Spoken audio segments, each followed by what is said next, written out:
बेफोरबायदि बहुत फैसा रिटार्न जानाय बबेयाव नुफेरदों गभर्नमेन्ट थानायनि उनाव खामानि मावनोसो फैसायानो गैया जायो मा फैसा थांनाय बबे गभर्नमेन्टखौ नुफेरदों बबे सरकारखौ नुफेरखो जेनेबा सुक्लाय सेरफाङाव इउपिपिएल दोलोआ देरहानाया रोखा होननानै जों बुंनो हायो नैबे सारि बोसोरनि गेजेराव माने 100 किलोमिटारनिबो एबव जोंनि सुक्लाय सेरफाङावनो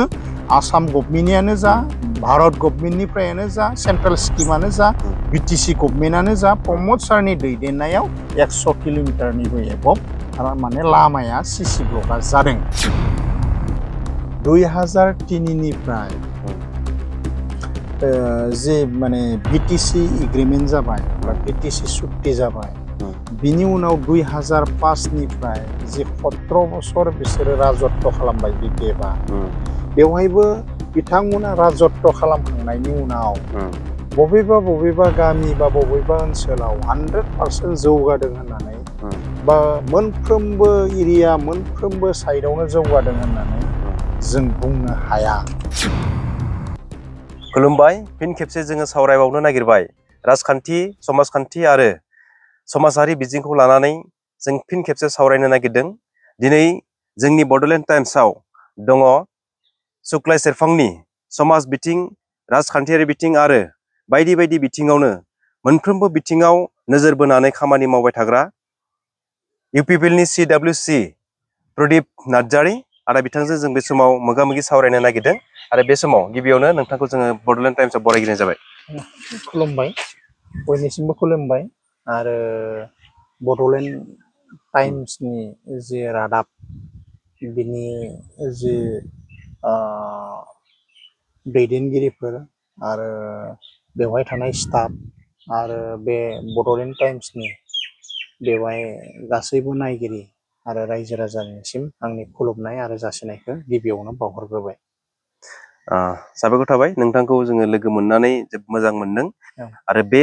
खम समनि गेजेरावनो नोंथांजों जोङो माखासे खोथा सावरायनो होननानै सिगांदों जिहेतु आथिखालाव राजखान्थिनि बारहावा गोबां बारगासिनो दङ आरो बिटिआर सोरखारा दायो 4.5 बोसोर जाबाय बेफोरखौ लानानै जों नोंथांजों सावरायनो थाखाय सिगांगोन गिबियावनो आङो जिहेतु नोंथाङा दायो राजखान्थि फोथाराव जिहेतु खामानि मावगासिनो दङ बा सामाजिकबो नोंथाङा गुबुन गुबुन समाव खामानि मावदों मोनसे समाव एबसुआव थानानै गोबाव सम नोंथाङा हारिखौ माने फोथांनो थाखाय हारिनि माखासे जेंना जेंसिखौ सुस्रांनो थाखाय खामानि मावबाय थिग बेबायदिनो नैबे समाव राजखान्थियाव थानानै नोंथाङा बबेबा गामियाव माबा मोनसे गाज्रि थासारि जादों जेंना जेंसि जादों बेखौ नोंथाङा थांनानै खबर लाहैनाय मोनसे जों नुथायखौ जिहेतु नोंथांनिफ्राय जों माखासे ससियेल मिडिया बा भिडिअनि गेजेरजों नुगासिनो दङ दा बे समाव नोंथांनिफ्राय जोङो मिथिनो नागोन गिबियावनो प्रदीप नार्जारी हिसाबै नोङो जागायजेननायनिफ्राय दिनैसिम जिउनि हान्थिनाय जिथु लामायाव नोङो मा बिथिंनि सायाव खामानि मावबोखो जोङो सिगांग्रो नोंनिफ्राय मिथिनो लुगैबाय गिबियाव राजखान्थि हान्जानि फैनायनि आगोल दुलाराय बर' फरायसा आफादाव बिबान लानानै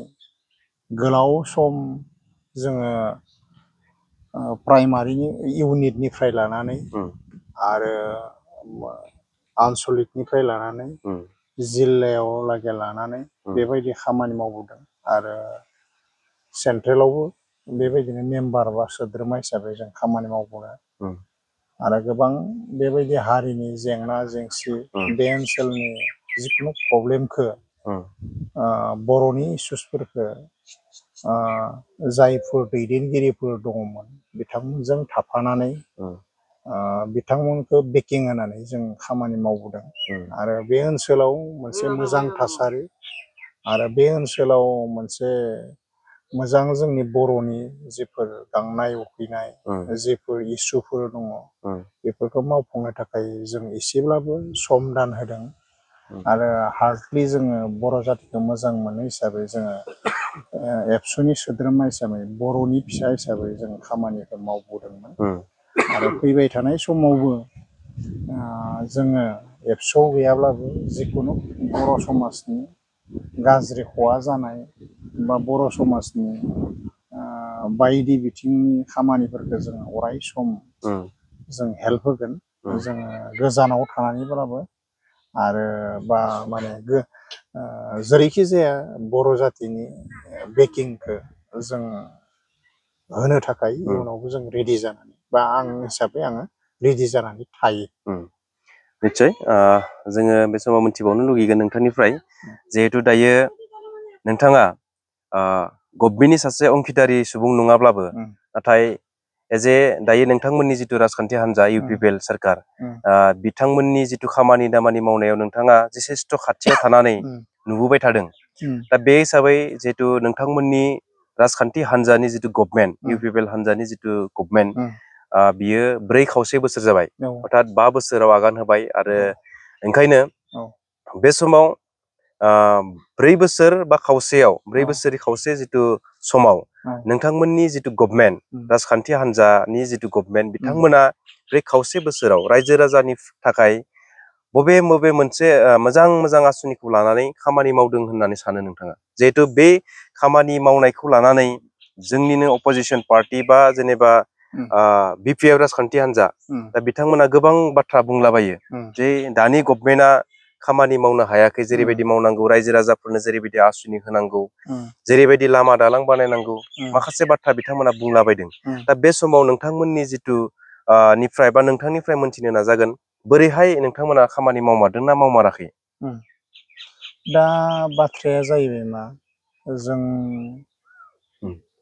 जि समनिफ्राय 2020नि 27 जानुवारियाव जि BTR एग्रिमेन्ट जाबाय, बिनि उननिफ्राय बयबो जोंनि दैदेनगिरिफोर आरो जोंनि बारग' दैदेनगिरिफोर बा बे सुक्लाय सेरफां ओनसोलनि गोबां माने बुद्धिजिबिफोरा आरो रायजो राजाफोरा बुंदोंमोन जे नोंथांमोना फैबाय थानाय समाव UPPL दोलोआव हाबनांगौ आरो UPPL दोलोआव हाबनानै बे ओनसोलनि बा बे एरियानि बा BTR हालामनि जिखुनु जिफोर रायजो राजाफोरनि मोजां खामानिनि थाखाय माने खामानि मावनो थाखाय UPPL आव जयनिं जानांगोन होनना बुंदों आरो बेबायदि लेखायैनो जों जयनिं जादों। आरो जयनिं जानानै 2020आव इलेक्सन गेलेबाय, इलेक्सन गेलेनानै 2020नि इलेक्सनाव जोंनि आइ आफा रायजो राजा बा जायफोर जोङो बिभिन्न जाति जनगोष्ठीनि लुबैनाय आरो हास्थायनाय बायदि मोनसे परिबर्तन सरकार नागिरदोंमोन आरो बेबायदि हिसाबैनो परिबर्तन सरकार फैदों। आरो बेबायदि परिबर्तन सरकार फैनायाव जों दायो बुजिनो हायो बा मोनथिनो हायो बा जों गोग्गानाय लाबोनो हायो बे नैबे सारि बोसोराव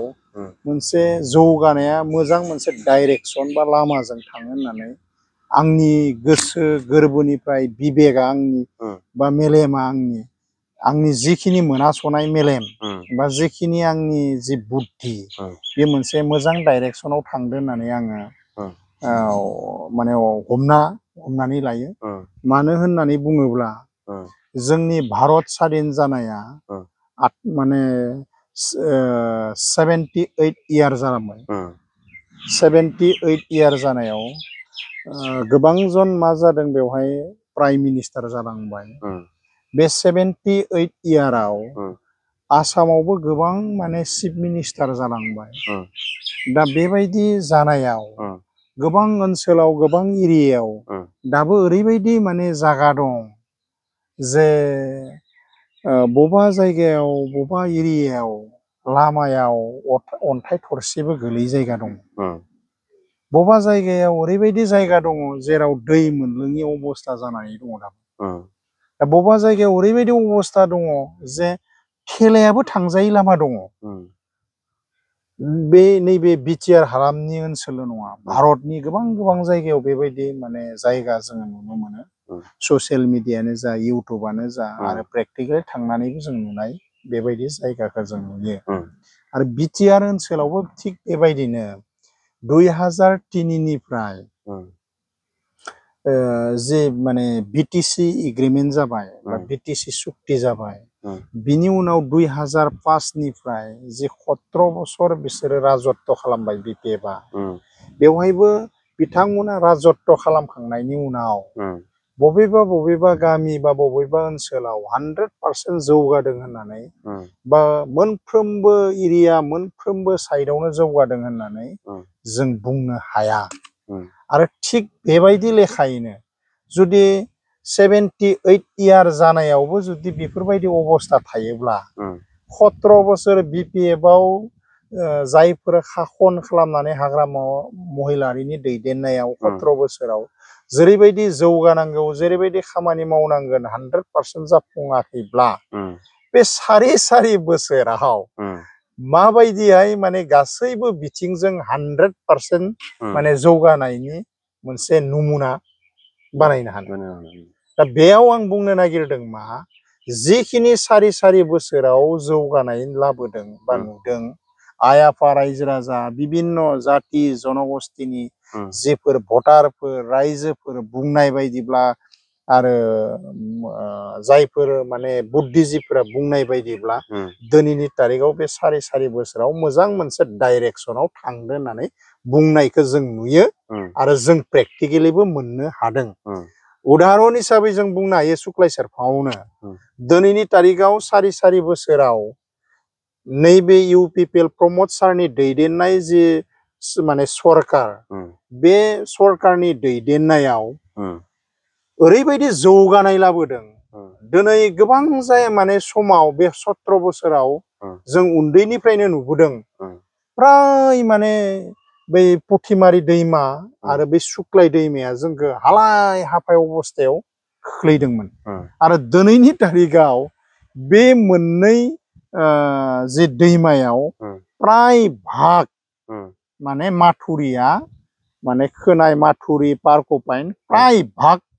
माने दिनैनि तारिखाव जेराव 17 बोसोराव 0 अबस्थामोन दिनैनि तारिखाव 90%आनो बेफोराव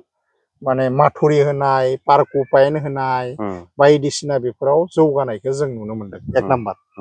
2 नाम्बार खोथा ओरैबायदि अबस्थायाव थायोमोन माने लामाफोरा गामिनि लामाफोरा जेराव जों डिलिभारि माने लाङोब्ला एम्बुलेन्स लांनो बिराद अबस्थाया गाज्रिमोन। जायाव नैबे सारि बोसोरनि गेजेराव माने 100 किल'मिटारनिबो एबभ जोंनि सुक्लाय सेरफाङावनो आसाम गभर्नमेन्टआनो जा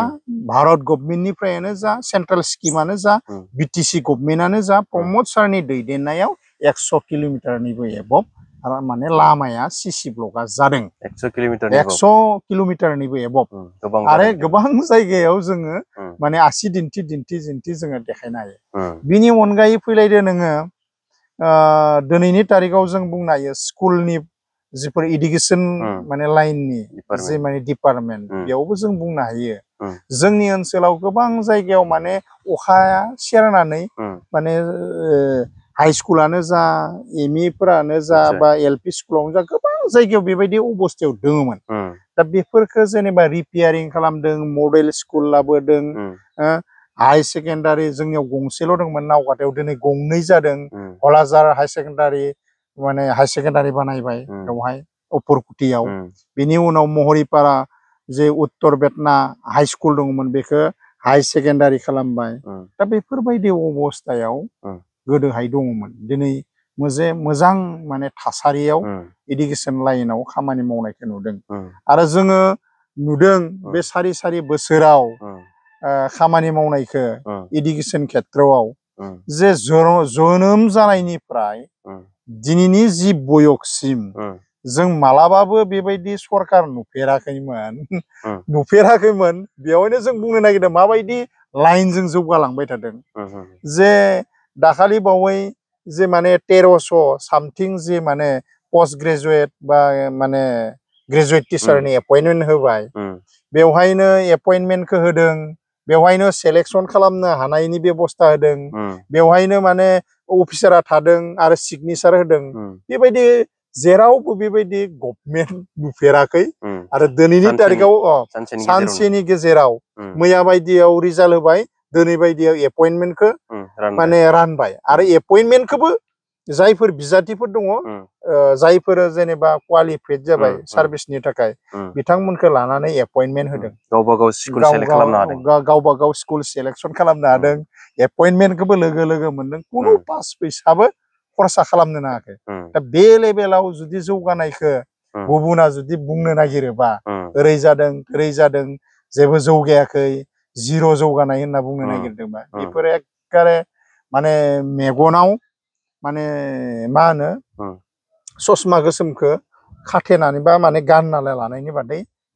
बेबायदि माने अबस्थायावसो आं बुंनो नागिरो बिथांमोना मानो बेबायदि बुंलाबायनो नागिरदों मा कारना मा बिथांमोननि जेबो इसु गैया बिथांमोना 17 बोसोराव जिफोर खामानि मावदों बेफोरो माने मोजां रोखोमनि खामानि मावनो हायिनि थाखाय फैबाय थानाय समाव गभर्नमेन्ट लाबोनो हायो नामा एसे माने गाज्रि थासारि बानायनो नागिरदों ओनसोलाव बा रायजोफोरनि गेजेराव बा भटारफोरनि गेजेराव बेफोरबायदिखौ गाज्रिखौ देखायनो जुजिनो नागिरो बेफोरो रायजोफोरा बुजिदों भटारफोरा बुजिदों बयबो आइ आफाफ्रा बुजिदों दा बेबायदि हिसाबै फैबाय थानाय समाव प्रमद सारनि दैदेननाय सरकारा फिन फैगोन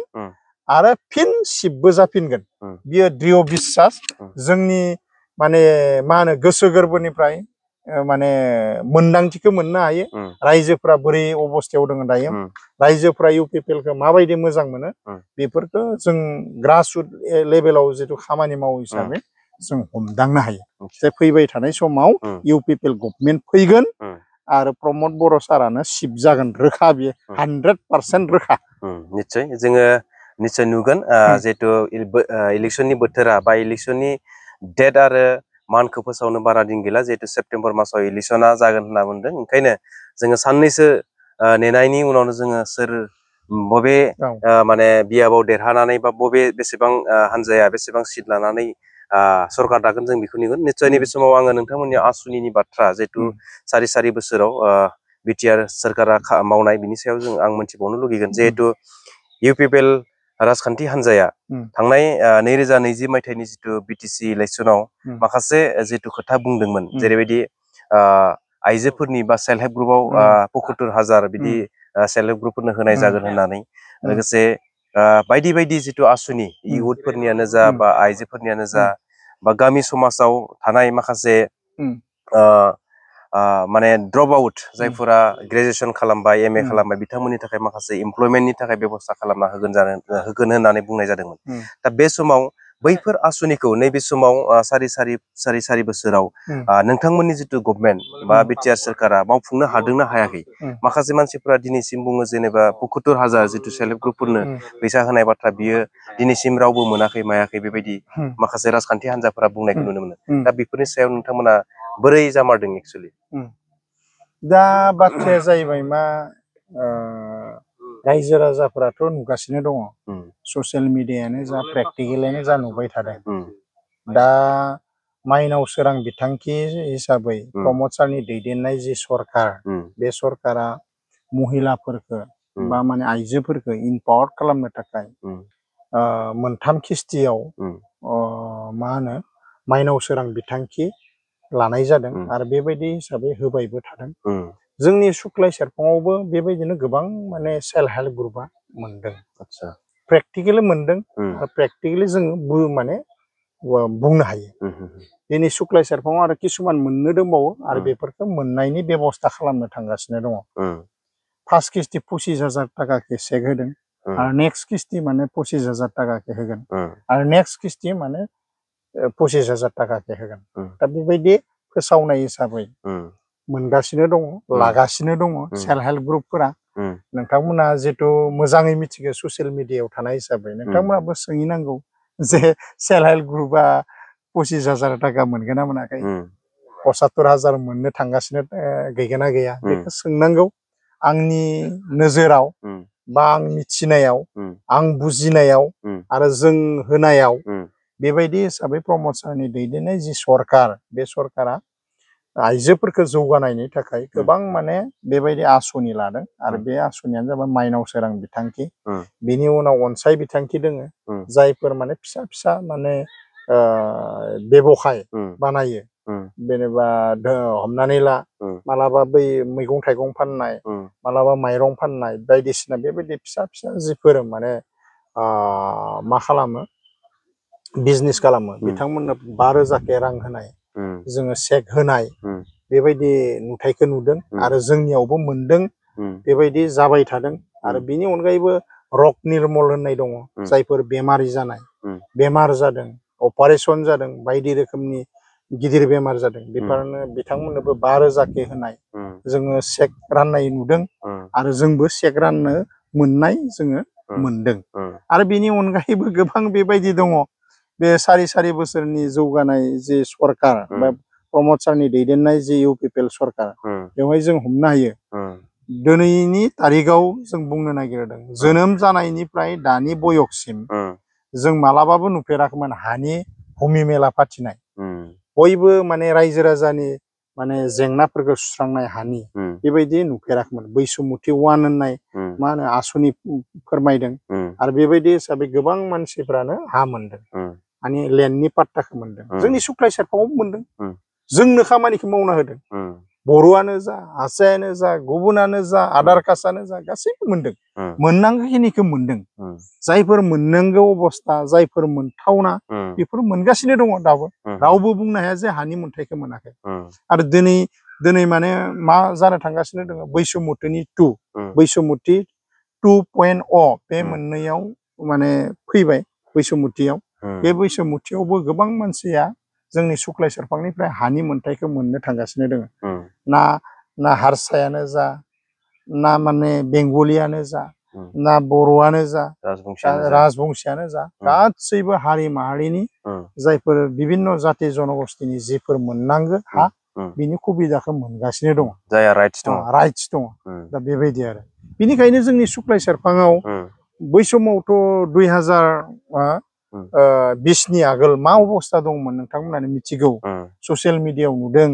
आरो बेवहाय बर' ना बर' ओरैबायदि गाज्रि थासारि सोमजिदों सुक्लाय सेरफांनिफ्राय आरो बियो दायो एखेबारे ओरैबायदि निस्सय ओरैबायदि गोरोबलायनाय ओरैबायदि अनलायनाय ओरैबायदि माने हमिल मिल प्रमद सारनि दैदेननाय जिफोर सरकारनि जिफोर खामानि मावनायनि नीति आरो बिनि थाखायनो बेफोरो जेनेबा बर' अना बर' बेफोरो शब्दआ जोबदों आरो गोमालांदों आरो बयबो अनलायनानै जोङो रायजो जानाय बयबो ज' थानाय बे मोनसे परिबेकखौ जोङो नुनो मोनदों बेफोरनो जोंनि मोनसे बिदिन्थि जौगानायनि बेनो मोनसे परिबर्तन सरकार जोंनि गेजेराव जों अनलायनाय दङ जोंनि गेजेराव जों बयबो खमिल मिल दङ जोंनि गेजेराव जे बयबो माने हारि माहारि जों खौसे जानानै प्रमद सारनि दैदेननाय सरकारखौ जे लुबैफिनो बा प्रमद सारनि दैदेननाय जे सरकार बे सरकारखौ जे हेल्प खालामो बेवहायनो जों हमनो हायो जे जों बयबो खौसे जानानै फैबाय थानाय समाव प्रमद सारखौ जे सिट बानायगोन बेखौ जों रोखा हमनो हायो दा गोबां बेफोरबायदि आसुनि दङ बेफोर आसुनिखौ बुङोबाथ' गोलाव जालांबाय थागोन गोलाव बाथ्रा बुंनांगोन आरो जोबनोनो थांनाय नङा दा बेफोरबायदि आसुनि फोरमायदों आरो बेबायदि हिसाबै प्रमद सारनि दैदेननाय जे सरकार बयबो जाति जनगोष्ठीखौ लानानै खम मर्यादा खम उन्नयन खम बिकास बे मोनसे माने जात्राजों खामानि मावनायखौ जों नुनो मोनदों दिनैनि थाखाय निस्सय जोङो मोनथिबावनो लुगैगोन नोंथांनिफ्राय माखासे खोथा जिहेतु जोङो दायो 4 बोसोराव बिटिआर सोरखारा मा आसुनि लानानै खामानि मावखो बिनि सायाव जों नोंथांनिफ्राय जिसेस्थ' बाथ्रा मोनथिबाय दायो जों सावरायगासिनो दङ UPPLनि CWC प्रदीप नार्जारी बिथांजों आरो जोङो माखासे खोथा राजखान्थि बिथिङाव जोङो नैबे समाव सावरायनो नागिरदों जिहेतु नोंथाङा आथिखालाव सुक्लाय सेरफां हिसाबै माखासे मानि खामानि मावगासिनो दङ जायखौ सरकारा नोंथांनो डाइरेक्ट आसुनि हराखैब्लाबो नोंथाङा गावनि पकेटनिफ्रायबो माखासे जाय बुस्थुखौ नांथारगौ रायजो राजाफोरनो बेखौ गावनि पकेटनिफ्राय माखासे खामानिखौ जोङो मावनायखौ नोंथांखौ नुनो मोनदों दा बे हिसाबै जिहेतु नोंथांनियाव नैबे सुक्लाय सेरफांनि जिथु डाटा बोरैहाय माने बे सुक्लाय सेरफांनि ओनसोलनि रायजो राजाफ्रा मा सानदों मा सानाखै फैबाय थानाय बिसायख'थिखौ लानानै सोर बबेथिं बार बारदों बिनि सायाव नोंथाङा हयथ' रोखा मिथिगोन ओंखायनो मिथिनो लुगैबाय जिहेतु सेप्तेम्बर दानाव 2025नि सेप्तेम्बर दानाव जिहेतु बिटिसि बिसायख'थिया जानो थांगासिनो दङ आरो थिग बेबायदिनो सुक्लाय सेरफाङावबो जिहेतु मोनसे समस्ति बिटिसिनिनो दा बे हिसाबै नैबेयाव जिहेतु सासे बिटिआर गभर्नमेन्टनिनो सासे इएम रनेन नार्जारी बिथाङा जिहेतु बिजेपिनि जानानै सासे इएम जानानै दंखायो दा अब्ला नोंथांमोना बे सुक्लाय सेरफां समस्तियाव बोरैहाय बिसायख'थि गेलेनो नागिरदों जिहेतु नोंथांमोना दायो गभर्नमेन्टआव एलायन्सआनो दङ दा बे सिनारिया बा रायजो राजाफ्रा बिनि सायाव बोरैहाय स्टाडि खालामगासिनो बा बोरै साननाय दङ बिथांमोननि रायजो राजाफोरनियाव